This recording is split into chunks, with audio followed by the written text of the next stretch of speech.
Hi, everybody. Hi, it is Stephanie Grams, and I'm cleaning up the back area like I mentioned earlier in one of my videos. So keep your eye on the background and see how it changes over time. Anyways, today is December 1st, 2021, and I'm going to continue with the topic of sew, sell it. And today's list of fun things you can possibly sew to sell. Let me get my website all set up over here. Sorry, I have to move all my little windows around. Um, it is Sewing for the Book Lover in Your Life. Now, my children are all adults, but we went to the library all the time. We took library trips weekly, and I know that most libraries have reopened, and so these are some ideas I wish I would have thought of when they were younger to sew and sell, because I'm sure I could have um, made some money then.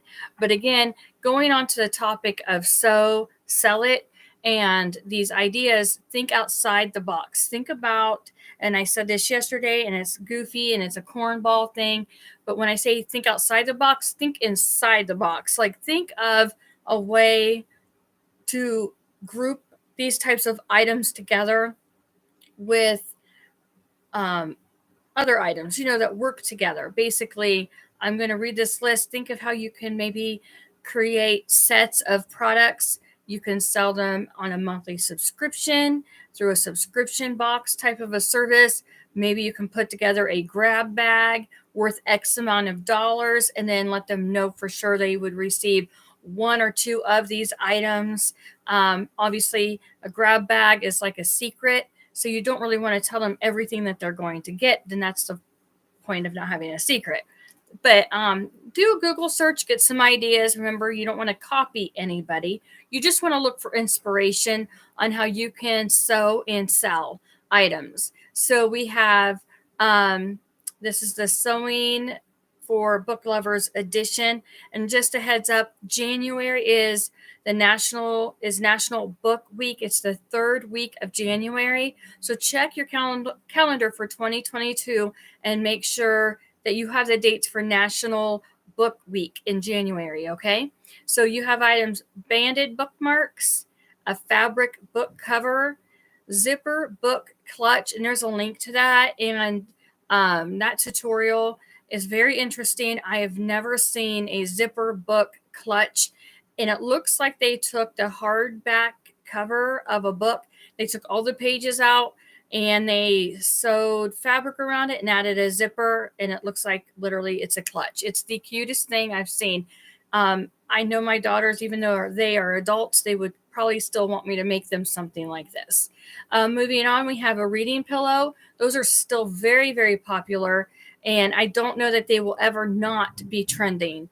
When you offer monogramming services or some type of personalization, that's when you see more sales coming in. I do not offer any of these sewing services. My sewing services are strictly based on memory bears and keepsakes, and these types of art dolls in the back. So everything I'm reading off right now is something I don't offer, but I know that they would make some really good items to sell. Moving on, we have a stretchy bookmark, and we have a corner bookmark. There's a reading glass case. There's a link to that, and it's so cute. This is another one that's super cute.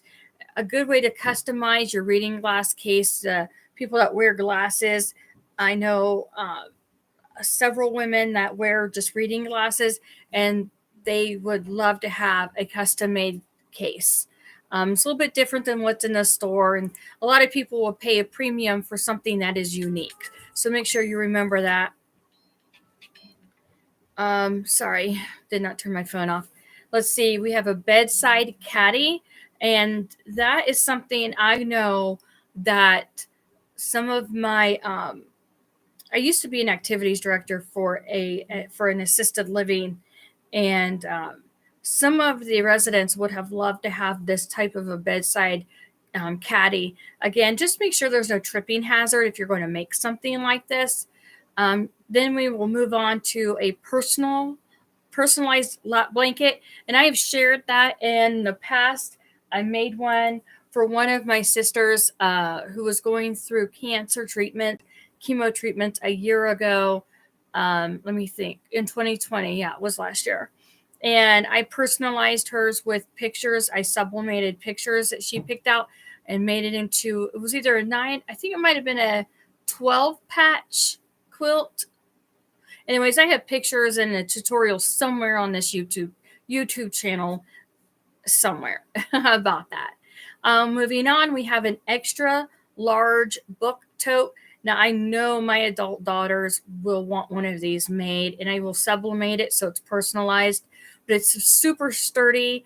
It's made out of almost something like a drop cloth or a type of canvas. So if your sewing machine can handle that type of fabric, you might want to look into that. There was something called a giant quilted book cushion, and I have a link to that on my website. That was very interesting. I know that's something I won't ever sew, but it definitely looks like pretty cool.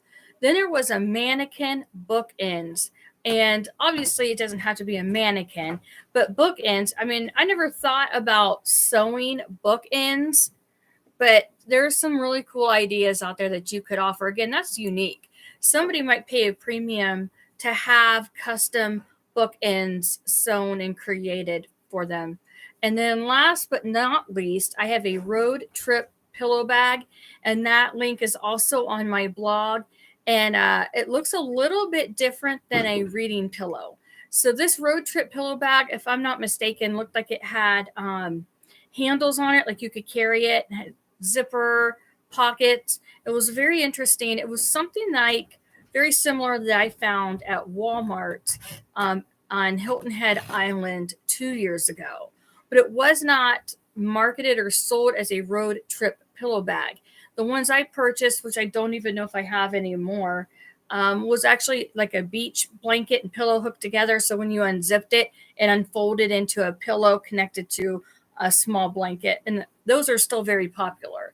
If you want to make a custom one, I would offer something that's much larger than what's already on the market. And obviously, you could upsell that by personalizing it or offering a higher quality type of fabric. So these are just some ideas that you can sew and sell. Again, I'm working on the podcast. It was launched last week, the week of Thanksgiving 2021. And I'm still booking my guest speakers. Meanwhile, I'm still working on the 40-day live challenge here on YouTube, and I'm trying to get some more of that little bit of personality going on with the video. I'm not really animated video kind of person, but anyways, maybe I can take some lessons on how to be more, entertaining. I don't know. All right, guys, have a great day. As always, there's a free newsletter at stephaniegrams.com, and I will be touching base on the business side of memory bears. As always, there's a free ebook on my website geared to memory bear makers and business owners, as well as the paid version of my ebook. It's still on my Etsy shop for sale. I have the free newsletter where I share tips and business resources. And if you really want to know what I'm all about making memory bears and sewing and selling those, teaching others how to sew and sell them, and sewing and selling your sewing services. Well, that was a mouthful. Say that 3 times fast, right? All right, guys, have a great day. Thanks for tuning in, and I hope you have a wonderful evening. Bye.